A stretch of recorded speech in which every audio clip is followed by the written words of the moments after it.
제가 2024년 경제전망서를 거의 시작할 때 이 그림과 함께 시작을 했어요.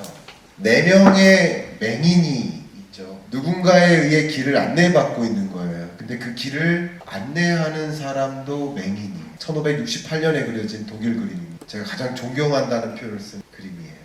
내가 눈을 감고 있다 보니 내가 누구에 의해 안내받고 있는지도 몰라요. 내가 눈을 감고 있다 보니 내가 맞게 가고 있는 건지도 모르겠어요. 내가 집을 사는 게 맞는 건지. 누구는 집값이 오른다. 누구는 집값이 떨어진다. 누구는 채권 사라. 금리가 또 오른다. 또 누군가는 금리가 내린다. 도대체 어떻게 의사결정을 해야 될지 모르겠어요. 근데 내가 눈을 감고 있다 보니 판단이 안 서는 거예요. 누구의 말을 들어야 될지도 판단이 안 서는 거예요. 오늘 제 강연을 통해서 혹은 또 책을 통해서 여러분들이 스스로 눈을 뜨실 수 있는 기회가 됐으면 좋겠다. 24년 경제를 먼저 들여다보고 그 안에서 어떤 위협이 있다면 내가 잘 위협을 포착해서 대응하고 또 기회를 좀 잡아갈 수 있는 여러분이 스스로 눈을 뜨시고 그리고 건전한 의사결정, 합리적인 투자 의사결정 내리시는데 좀 도움이 됐으면 좋겠다 하는 마음으로 책을 시작했고 오늘 강연도 그렇게 시작해보겠습니다. 이른바 초인플레이션의 시대예요. 근데 가만히 생각해보면 예를 들면 순댓국 가격이 작년에는 6,000원이던 게 올해는 8,000원이에요. 나는 6,000원이 있는데 작년에는 순댓국을 바꿀 수 있었는데 지금은 같은 6,000원으로 순댓국을 못 바꾸는 거예요. 자, 그러면 순댓국의 가치가 올라간 겁니까? 1년 동안 순댓국의 가치가 고귀해진 거예요? 순댓국의 가치는 그대로예요. 근데 왜 나는 그 순댓국을 못 사는 거죠? 돈의 가치가 떨어진 거예요. 인플레이션은 한마디로 그 물건의 가치가 오른 게 아니에요. 물건의 가치는 그대로예요. 가격만 오른 거예요. 풍선이 바람이 불어지면 풍선의 가치가 올라간 게 아니에요. 바람이 불어서 가격만 오른 거예요. 근데 결과적으로 나는 같은 돈의 규모로 그 물건을 못 사는 현상인 거예요. 돈의 가치가 쪼그라드는 것이다. 그게 초인플레이션이에요. 만 41세가 안 되는 분들께는 미국 9.1%라는 물가 상승률을 태어나서 처음 맞닥뜨린 거예요. 그만큼 이것은 41년 만에 최고치고 그만큼 이 고물가는 매우 이례적인 물가인 것이다. 평생에 한번 볼까 말까 한 이례적인 물가였던 것이다. 이해가십니까? 한번 따라해주세요. 초인플레이션. 그럼 제가 2022년 경제 전망할 때는 뭐에 투자하라라고 했을까요? 초인플레이션이라는 얘기는 무언가는 급격히 상승한다는 뜻이잖아요. 그 무언가가 뭐예요? 인플레이션을 야기한 게 뭐예요? 국제 유가나 각종 철, 비철, 금속과 같은 원자재나 식료품 원자재, 밀콩, 옥수수와 같은 원자재 가격이 다 일시에 오르면서 그게 소비자 물가에 반영되면서 이른바 초인플레이션을 만난 거예요. 그럼 뭐를 사면 되는 거예요? 원유 사면 되죠. 원자재 사면 되죠. 원유 선물 ETF 사시라고 말씀드렸어요. 책에 정확히 명시되어 있습니다. 원유 선물 ETF 사시면 돼요. 그때 그렇게 경제를 들여다보면 그러면 당연히 어떤 특정 자산의 가치는 오르고 어떤 특정 자산의 가치는 떨어질 거예요. 항상. 그럼 오르는 자산을 내 소득의 일부와 바꾸면 그게 올바른 자산 관리입니다. 시대를 구분하면 됩니다. 22년은 초인플레이션의 시대였던 거예요. 질문 한번 드리겠습니다. 혹시 철부지라는 단어를 아십니까? 철부지. 철이 뭘까요? 철은 계절을 뜻해요. 사시사철. 부지는 뭐를 뜻해요? 알지 못한다. 그럼 철부지는 뭐를 뜻해요? 계절의 변화를 모르는 사람. 농부가 농사를 질 때 계절을 구분하지 못하고 계절에 걸맞지 않게 농사지면 그 농사 망하는 똑같아요. 여러분, 누군가에게는 봄이 찾아오고 누군가에게만 가을이 찾아와요? 똑같이 가을이 찾아와요. 누군가에게는 인플레이션이 찾아와요. 누군가에게는 디플레이션이 찾아와요. 똑같이 찾아와요. 누군가에게는 고금리가 찾아와요. 누군가에게만 저금리가 찾아와요. 똑같이 찾아와요. 계절의 변화처럼 경제적 시대는 똑같이 변화합니다. 다만 그 시대를 구분하고 시대에 걸맞게만 의사결정하시는. 그러면 일단 뭐를 하면 돼요? 시대를 구분하시면 돼요. 2022년에 긴축의 시대가 오나요? 2022년은 긴축의 시대다. 그러면 금리 인상기니까 돈이 다시 은행으로 쏠리니까 여러분도 돈을 은행에 쏟아 놓으세요. 주식하지 마세요. 부동산 하지 마세요 라고 했어요. 근데 이 거시경제를 보지 않고 자산시장만 보면서 그 종목 분석하는 분들이 떨어질 때마다 사자 떨어질 때마다 사자 하는 그 조언이 통했기 때문에 삼성전자도 10만전자 갔을 때 25만원 갑니다 막 주장해요. 그러면서 떨어지면 사는 겁니다. 긴축의 시대가 왔는데 10만 원짜리 삼성전자가 9만 전자로 떨어져. 그러니까 뭐라고 해요? 싸다 담아라. 25만 원 간다. 담았어. 근데 떨어져. 8만 전자. 말을 조금 바꿉니다. 논리적으로. 진짜 싸다 담아라. 25만 원 간다. 7만 전자로 떨어져. 이제 뭐라고 하죠? 더 논리적으로. 진짜 싸다 담아라. 25만 원 간다. 6만 전자로 떨어집니다. 이제 뭐라고 하죠? 더 논리적인 언어를 고민합니다. 바겐세일이다 담아라. 그러다 5만 전자 갑니다. 그러니까 뭐라고 하죠? 이제 끝났다. 담을 돈이 없다. 철부지의 조언 아닙니까? 제가 누군가를 특별히 비판하는 목적이 전혀 아닙니다. 우리나라 경제에서 일어났던 현상입니다. 현상을 말씀드린 거예요.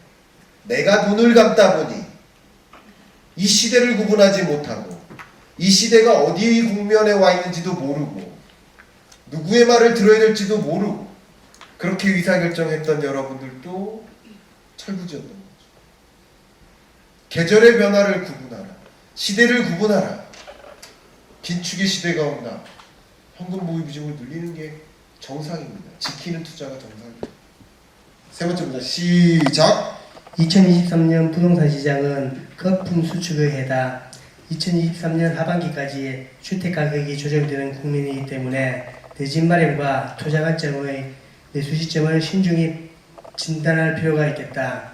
23년 중반 이후 미분양주택이나 점차 해소되거나 거래량이 점차 늘어나는 현상이 나타나는 시점에서 매수 시점을 잡는 것을 추천한다.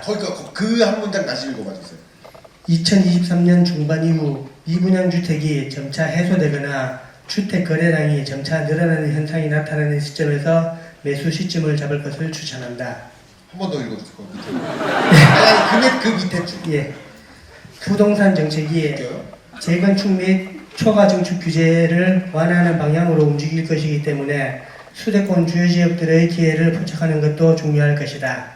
우리가 제가 이거 전망하고 이게 중요한 게 아니라 우리 컨셉을 좀 볼게요. 제가 너무 안타까운 게 23년 경제 전망서를 발간하면서 그때 23년 경제는 경기 침체가 옵니다. 경기 침체 맞죠? 지금이 경기 침체예요. 이게 경기 침체예요. 경기 침체와 경제 위기는 다르다. 2020년 팬데믹 경제 위기는 역성장했죠. 그게 경제 위기예요. V자 흠뻑 패이는 거. 그리고 22년 정점 찍고 23, 24 경제가 L자로 꺾이죠. 이게 경기 침체. 지금 경기 침체예요. 근데 경기 침체 오는데 어떻게 집값이 반등한다는 말입니까? 논리가 안 맞는다. 이렇게 얘기하시는 분들이 많아요. 자, 한번 요거는 우리가 시장을 바로 읽기 위해서 설명을 한번 드리겠습니다.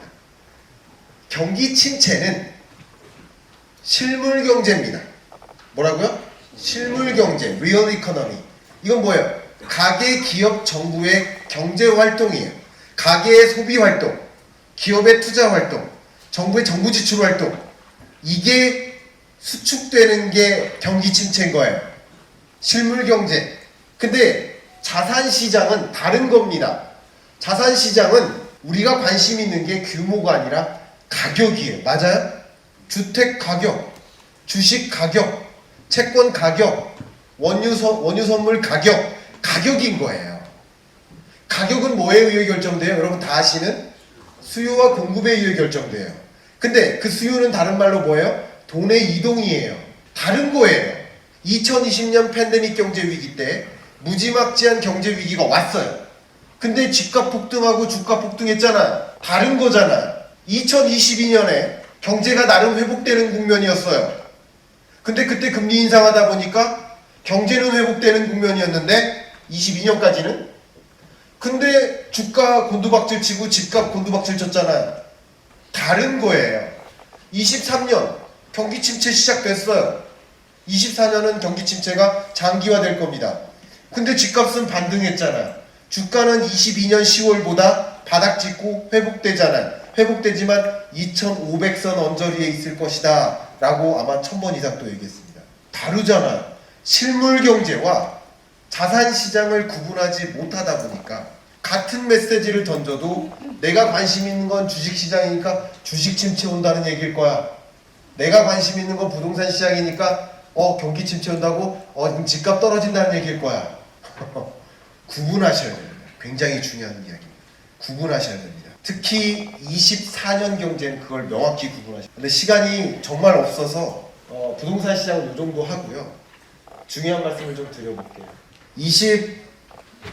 2020년 경제는 경제 위기입니다.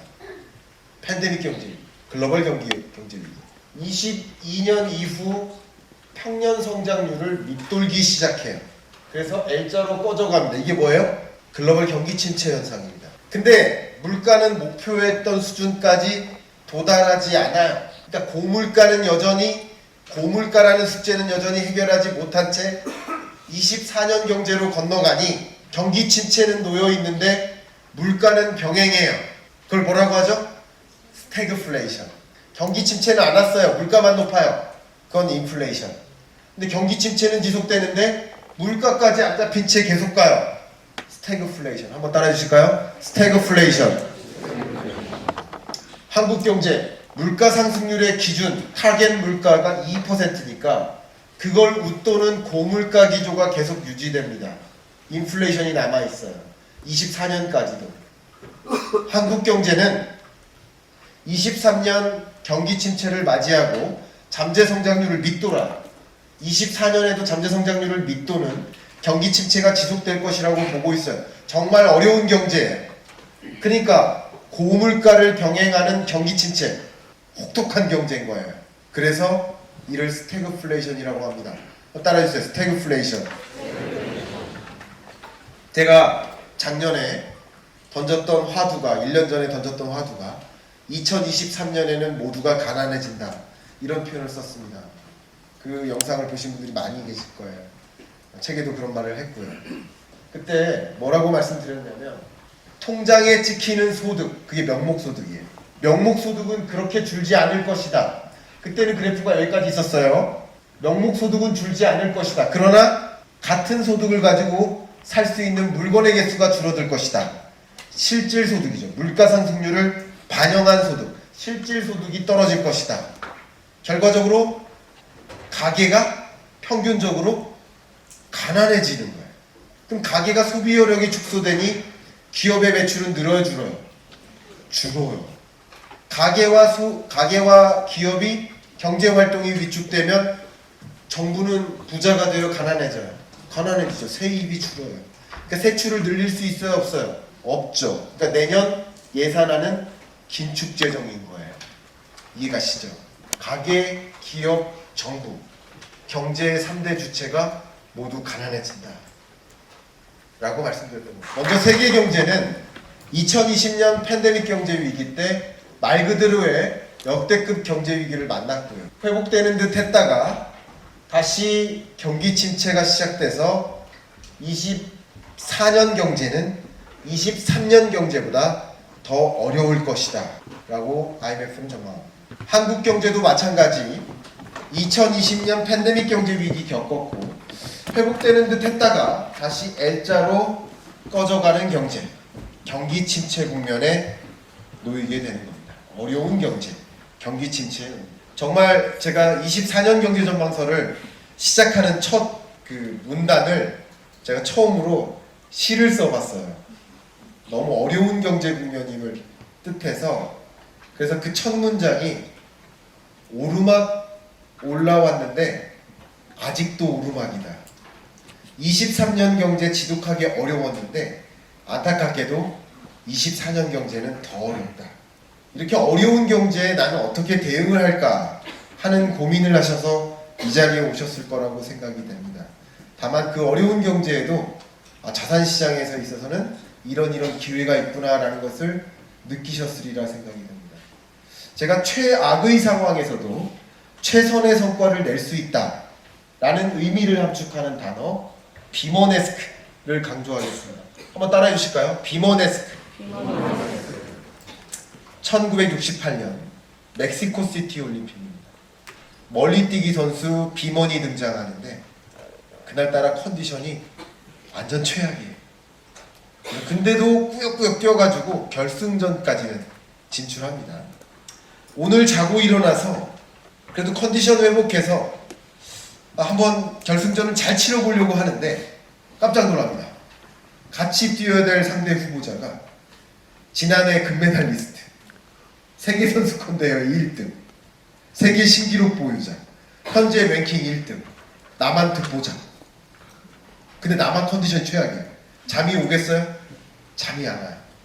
어떡하지? 잠이라도 자야 되는데 하면서 잠이라도 자자 하면서 술을 마셔요.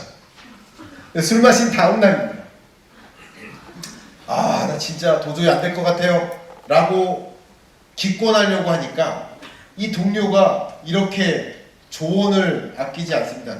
여기를 여러분 큰 소리로 있는 이껏 큰 소리로 같이 읽어주시길 부탁드립니다. 자, 시작. 지금 너의 다리는 그 어느 때보다 강하네. 지금 이 순간 내 몸은 깃털처럼 가벼워. 내 마음엔 날개가 달려있어. 그것을 사용해서 힘껏 날아오라고 하는 조언을 듣고 냅다 뜁니다. 세계 신기록을 경신하죠. 금메달을 차지했고요. 8만 명의 관중들로부터 기립박수를 받습니다. 그리고 그 기록은 역사 이래 가장 오랜 시간 동안 깨지지 않는 기록이 됩니다. 이런 비머네스크를 발휘할 수 있었던 배경은 분명 그 동료의 조언이 있었기 때문이다 라는 생각을 해보고요. 오늘 제 강연이 여러분께 24년 경제, 정말 최악이지만 그 안에서 먼저 경제를 들여다보고 눈을 뜨고 어떻게 대응할지를 생각해 볼 수 있는, 비머네스크를 발휘할 수 있는 조언으로 작용하기를 바라는 마음으로 이만 제 강연 마치겠습니다. 감사합니다. 네.